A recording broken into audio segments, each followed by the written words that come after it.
بسم اللہ الرحمن الرحیم۔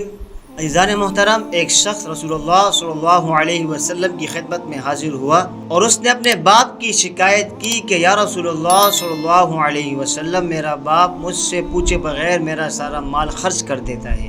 آپ صلی اللہ علیہ وسلم نے ان کے والد محترم کو بلوایا اور رسول اللہ صلی اللہ علیہ وسلم کی خدمت میں حاضری کے لیے چلے۔ چونکہ عرب کے گٹی میں شاعری تھی تو راستے میں ذہن میں کچھ اشعار کہتے ہوئے پہنچے۔ ادھر بارگاہ رسالت میں پہنچنے سے پہلے حضرت جبرائیل علیہ السلام آپ صلی اللہ علیہ وسلم کی خدمت میں حاضر ہوئے اور فرمایا کہ اللہ سبحانہ و تعالی نے ارشاد فرمایا ہے کہ ان کا معاملہ بعد میں سنیے گا، پہلے وہ اشعار سنے جو وہ سوچتے ہوئے آ رہے ہیں۔ جب وہ حاضر ہوئے تو آپ صلی اللہ علیہ وسلم نے ارشاد فرمایا کہ آپ کا مسئلہ بعد میں سنا جائے گا، پہلے وہ اشعار سنائے جو آپ سوچتے ہوئے آ رہے ہیں۔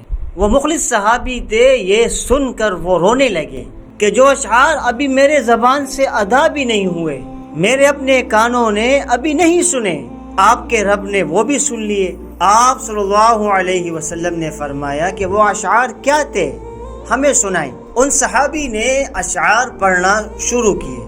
آپ کو ان کا آسان ترجمہ بتانے کی کوشش کرتے ہیں، کیونکہ جو اشعار تھے اور جس اعلیٰ پائے کے تھے اور جو جذبات کی کیفیت تھی، ان کی صحیح ترجمانی اردو میں کرنا مشکل ہے۔ بہرحال اشعار کچھ اس طرح تھے۔ اب ایک باپ کی فریاد سنیے گا اور غور کیجیے گا۔ اے میرے بیٹے، جس دن تو پیدا ہوا ہماری محنت کے دن تبھی سے شروع ہو گئے۔ تو روتا تھا تو ہم سو نہیں سکتے تھے، تو نہیں کہتا تھا تو ہم کہہ نہیں سکتے تھے، تو بیمار ہو جاتا تھا تو تجھے لیے کبھی کس طبیب کے پاس علاج معالجے کے لیے مارے پھرتے تھے کہ کہیں تجھے کچھ ہو نہ جائے۔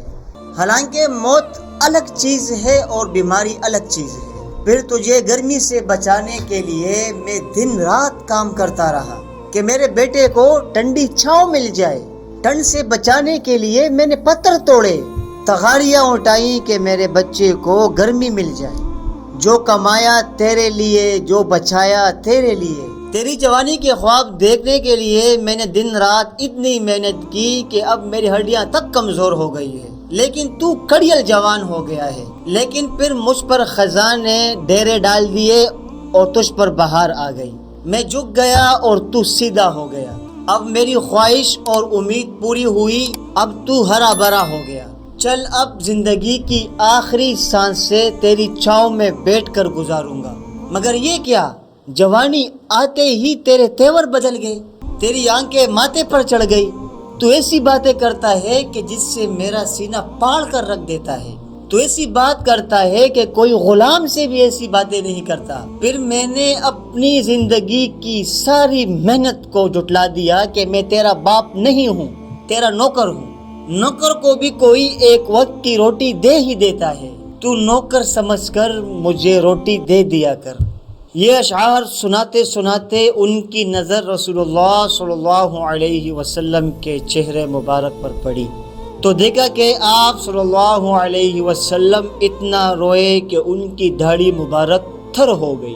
آپ صلی اللہ علیہ وسلم جلال میں اپنی جگہ سے اٹھے اور بیٹے کو فرمایا کہ تو اور تیرا سب کچھ تیرے باپ کا ہے۔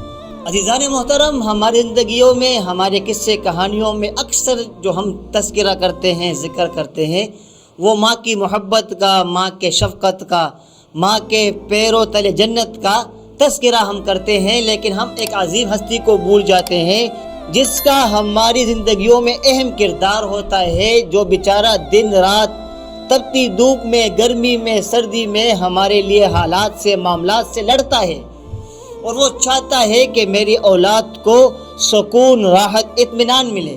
اور وہ عظیم ہستی باپ، والد، فادر، ابو کے نام سے جانے جاتے ہیں، اور ہم یہ بھول جاتے ہیں کہ بچپن سے لے کے جوانی تک یہ ہماری پرورش کس نے کی، ہمیں تعلیم و تعلم کس نے سکھایا، یہاں پہ ہمیں پڑھایا لکھایا کس نے، خود دھوپ میں جلتا رہا اور ہمیں چھاؤں میں رکھا، نہ دن دیکھا، نہ رات دیکھی، نہ سردی دیکھی، نہ گرمی دیکھی۔ بس اسی کوشش میں انہوں نے اپنی زندگیاں گزار دی کہ کس طرح ہماری اولاد کو سکون اور راحت ملے، بھلے ہم دھوپ میں جلتے رہیں۔ عزیزان محترم، والدین کا ہماری زندگیوں میں بہت اہم کردار ہے۔ آج الیکٹرانک میڈیا اور سوشل میڈیا نے ہمیں اتنا بزی کر دیا ہے، اتنا انوالو کر دیا ہے اپنے آپ میں کہ ہمیں والدین نظر نہیں آ رہے۔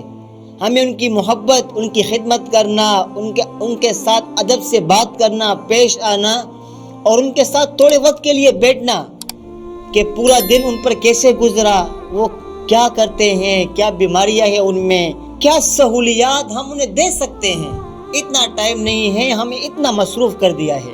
اور کچھ تو ایسے بدبخت بھی ہوتے ہیں جن کے پاس 2 روپے آتے ہیں تو وہ اپنے والدین سے صحیح منہ سے بات نہیں کرتے۔ یہ بدبختی کی علامت ہے۔ آپ کو پتہ ہے، میں مفہوم عرض کر رہا ہوں کہ ماں کے پیروں تلے جنت ہے تو باپ جنت کا دروازہ ہے۔ جب دروازہ ہی نہیں ہوگا تو آپ جنت میں کیسے داخل ہوں گے؟ آپ نے انٹر ہونا ہے جنت کے اندر تو آپ دروازے سے جائیں گے۔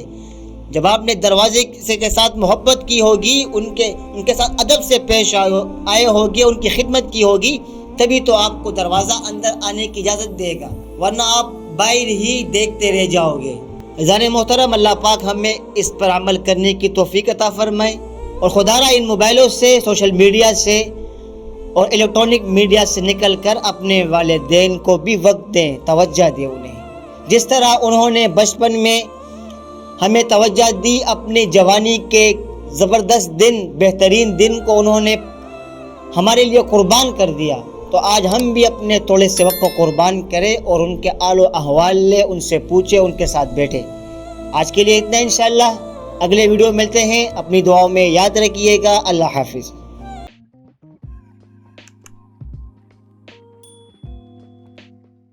بسم اللہ الرحمن الرحیم۔ ناظرین گرامی،